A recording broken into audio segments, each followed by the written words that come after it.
White paper law आ रहा है immigration का, अगर ये पास हो जाता है, तो इसके इम्पैक्ट क्या होंगे? और ये जो लॉ है, ये करंट वीज़ा होल्डर्स पे भी अप्लाई होगा या न्यू वीज़ा जो अप्लाई करना चाह रहे हैं, उनके ऊपर अप्लाई होगा? बहुत अच्छा सवाल है आपका। देखिए, जो व्हाइट पेपर है वो उन्होंने हर शोबे को उसमें कंसिडर कर रहे हैं।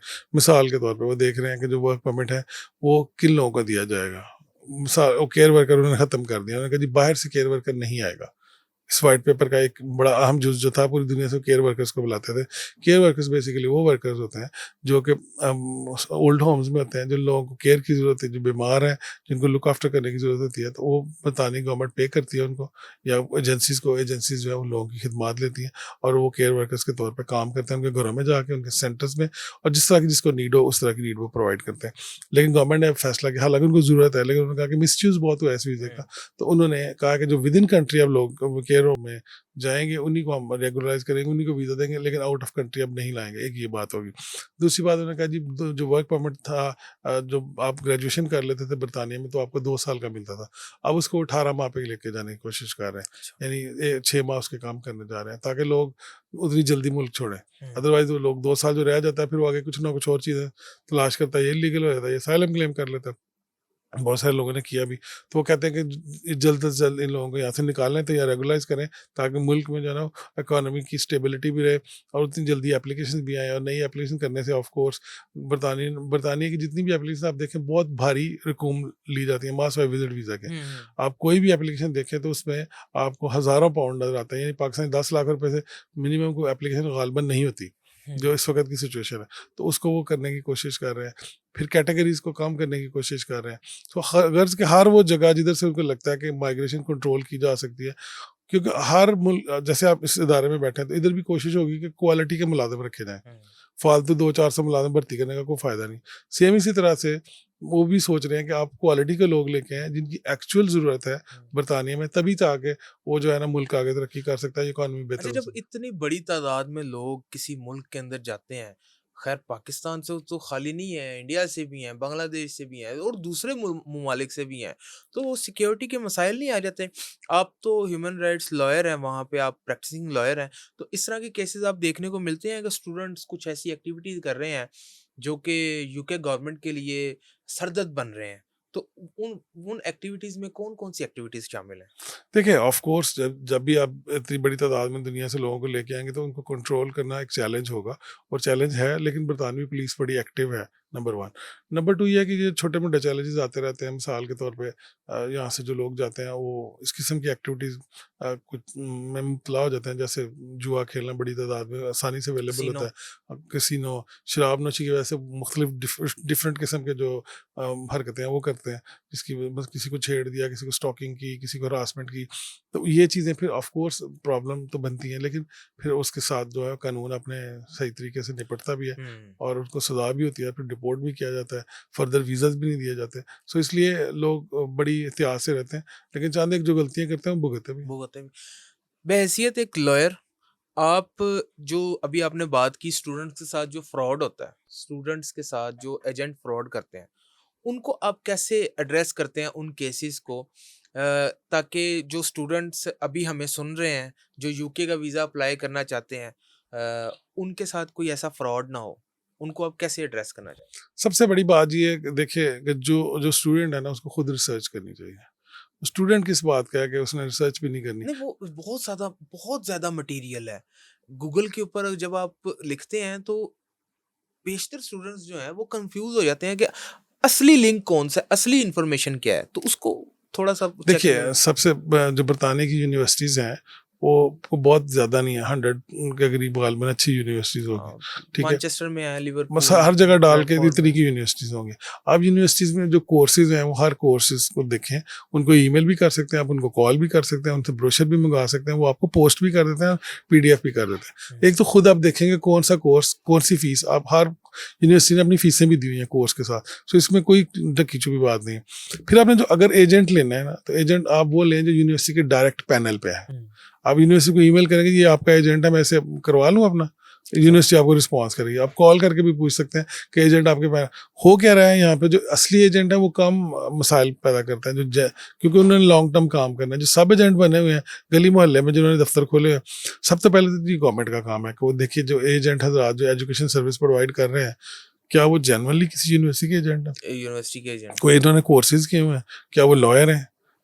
अगर उनके पास कोई डिग्री नहीं है, लॉयर नहीं है, यूनिवर्सिटी के कोर्सेज नहीं किए हुए, तो क्यों आप उनको खोले दे रहे हैं दफ्तर? उसके कोई रेगुलराइज करें उसको इस मुल्क में रहते हुए, उसको चेक एंड बैलेंस लेके आए। हर बंदा दफ्तर खोल के बैठा हुआ है, हर बंदा वीज़ा एप्लीकेशन नहीं कर रहा है, उसमें गलतियां कर रहे हैं। सो इसलिए उसको रोकने की जरूरत पहली तो गवर्नमेंट की तरफ से है। दूसरी जरूरत यह है कि जो स्टूडेंट जो भी हैं एटलीस्ट एजेंट के बारे में रिसर्च कर लें। हाँ, कि वो आया सच्चा है कि फ्रॉडिया बैठा हुआ है। बिल्कुल ऐसे तो उसकी रिसर्च कर लें, और उसके बाद अगर उनको लगे कि फिर भी उनकी तसल्ली नहीं होती तो यूनिवर्सिटी डायरेक्ट बात करें। फिर भी उनको लगे कि हाँ नहीं, तो फिर आप जो बरतानिया में एजुकेशन कंसल्टेंट बैठे हुए हैं उनके भी आपको मिल जाते हैं, आप उनसे भी रब्ता कर सकते हैं।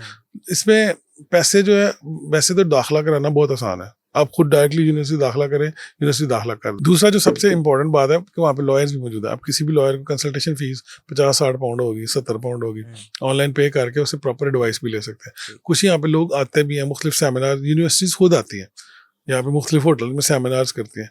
आप डायरेक्ट यूनिवर्सिटी से बात करें। इतनी कौन सा अदाब है कि आपने किसी एक बंदे की तरफ जाना है और हर चीज़ उसकी फॉलो करनी है। अच्छा, वाकई ये बात सच है कि 70 लाख रुपया होगा तो मुझे स्टडी वीज़ा मिलेगा, या 1 करोड़ मेरे पास होगा तो मुझे यूके का स्टडी वीज़ा मिलेगा? ये सच है बात ये? ये बात सच है। उसकी वजह ये है कि यूनिवर्सिटी की फ़ीसें जो हैं वो तकरीबन 14,000 से लेकर 18,000 के रेंज में आती हैं। उसमें से यूनिवर्सिटी कहती है, मोस्टली यूनिवर्सिटीज़ कहती हैं कि आप एटलीस्ट हाफ पे करें। अगर हाफ नहीं पे कर सकते तो कम से कम 5,000 पाउंड पे करें। 5,000 पाउंड इस वक्त के दौर में तकरीबन वो 19 लाख के करीब बन रहा होगा इस वक्त। लेकिन जब आप पाउंड लेने जाते हैं मार्केट से तो आपको एक नया अदाब आता है। पाकिस्तान में पाउंड लेना भी एक मुश्किल काम है, तो फिर आपको 20 लाख के करीब ट्रांसफ़र चार्जेस और ये वो डाल डुल के तकरीबन 20 लाख के करीब पड़ जाता है। फिर वो यूनिवर्सिटी जो होम ऑफिस का लॉ है वो ये कहता है कि आपके पास पूरे साल की फ़ीस प्लस आपके पास मेंटेनेंस के फंड्स 9 मंथ्स तक के होने चाहिए। अब 9 मंथ्स आपके फंड्स जो है तकरीबन 1200 पाउंड के हिसाब से अगर आप देखें तो वो बहुत अच्छे खासे पैसे बन जाते हैं। तो ऑल टुगेदर अगर आप देखें तो तकरीबन आपको ये 25,000 पाउंड के करीब, रफली मैं कह रहा हूँ क्योंकि फिगर्स प्रॉपरली नहीं है मेरे सामने, तो तकरीबन 25,000 के करीब आपको जो है वो पैसे चाहिए होता है। तो ये तकरीबन 80-90 लाख रुपए ही बनता है। सही। अच्छा, ये जो लॉ था, इमिग्रेशन के हवाले से हम अभी बात कर रहे हैं, इसमें जो एक बहुत बड़ी तादाद थी जो कि हमारे हेल्थ वर्कर्स की थी, वो उनको वीज़ा मिल जाता था, गालिबन कम पैसों में वीज़ा मिलता था उनको, या फ्री कह लें कि वीज़ा तो होता ही फ्री है, लेकिन वो लोग चार्ज कर रहे थे। लोग चार्ज कर रहे थे, और एक लोगों में था कि हेल्थ वर्कर को यूके वीज़ा दे देता है। तो इस लॉ के अंदर वो भी इस निर्गे में आ जाएंगे? जी, हेल्थ वर्कर को वीज़ा जो है आउट ऑफ कंट्री नहीं मिलेगा। Out of country health worker को वीज़ा जो लोग नहीं ऑलरेडी वहाँ पे मौजूद हैं, जैसे स्टूडेंट अपनी स्टडी कंप्लीट करता है तो स्विच कर सकता है हेल्थ वर्कर में। अगर कोई पोस्ट स्टडी वर्क वीज़ा पे वो स्विच कर सकता है। कोई ऑलरेडी किसी वर्क वीज़ा पे है और स्विच करना चाह रहा है तो वो कर सकता है, लेकिन किसी नए बंदे को वीज़ा नहीं देंगे वो। सही।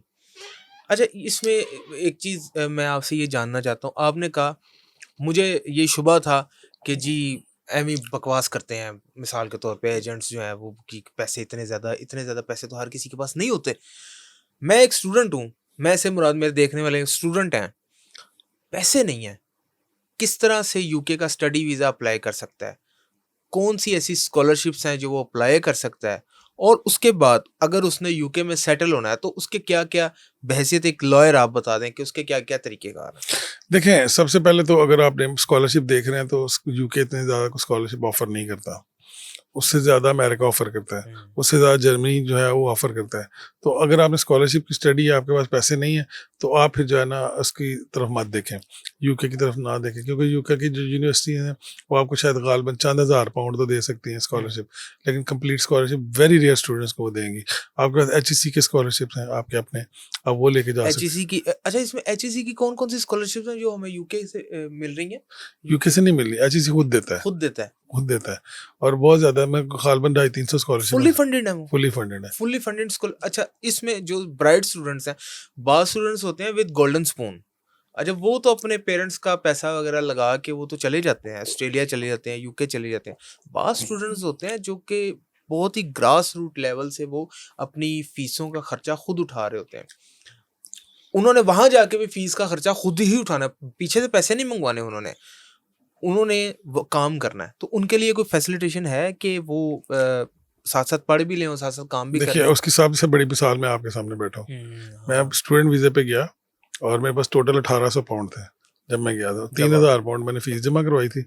और मैं चला गया था यहाँ से, और उसी 1800 पाउंड से जो है वो मैंने डोमिनोज़ पे पिज़्ज़ा डिलीवरी शुरू की। उसके हुँ। बाद नहीं पकड़ती नहीं है पुलिस? नहीं, आप जेनुइनली 20 घंटे काम कर रहे हैं, अच्छे खासे पैसे मिल जाते हैं, ऐसा तो नहीं है ना? सिर्फ़ 20 घंटे में कमा सकता है बंदा अपनी फीस का क्यों खर्चा? नहीं कमा सकता जी? 20 घंटे में आपको अभी जो मौजूदा रेट है वो गालबन 12 पाउंड पर आवर है। हुँ।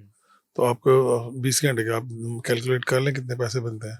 सही। तो और ये हफ्ते में और कितने दिन? टर्म टाइम में में नहीं कर सकते काम, लेकिन जब छुट्टियाँ हैं आपको तो आप फुल टाइम भी काम कर सकते हैं। हुँ। तो फिर मिक्स एंड मैच करके आपको अच्छे खासे पैसे पैसे वो हो जाते पीछे हैं। भी पैसे भेज सकते हैं, पाकिस्तान में भी भेज सकते इतने हैं। नहीं भेज सकता इतने जी। नहीं भेज स्टूडेंट सकते। के लिए तो फिर ज़ाहिर है वो तो गलत बात है ना। अब हुँ। स्टूडेंट के कि मैं पीछे भी पैसे भेजूँ, उधर भी अपनी फीस पूरी करूँ, तो ऐसे नहीं हो सकता। सही, ठीक है। तो जो जेन्युइन बात है ये है कि वो एक साल तकलीफ का है, ये भी मजे की बात है। एक साल तकलीफ का है, उसके बाद अभी तक तो 2 साल आपके पास अवेलेबल हैं कि आप 2 साल टका के काम करें, हुँ। और जितने आपने पैसे लगाए हैं उससे डबल पैसे आप अर्न करके वापस आ सकते हैं। वापस आ सकते हैं, ठीक हो गया।